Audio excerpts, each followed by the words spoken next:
होइन है बस्नेत काजी, के हो इज्जत धानेर गाउँमा बस्ने कि नाक काटेर डाँडो काट्ने? के विचार छ? कपाल कोरेर च्यालले कराउँदैमा बाघले डराएर जंगल छोड्दैन फिस्टे। भन त यत्रो हुल बाँधेर कसको जन्ती बाख्रो खान आएको? कसो बस्ने थे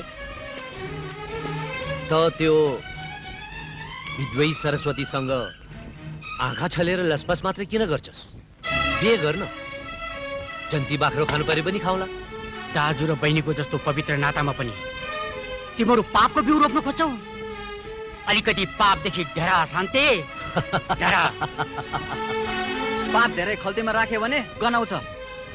छिटो बिहा गर, होइन भने सारा गाउँ उठाएर गाई जात्रा गरिदिउँला।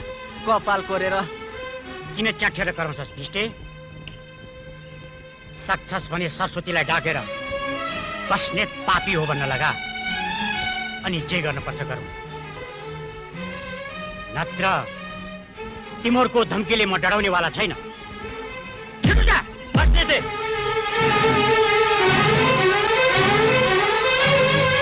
फुच्चेको हातमा तलवार, भगवानले तेरो रक्षा गरोस्,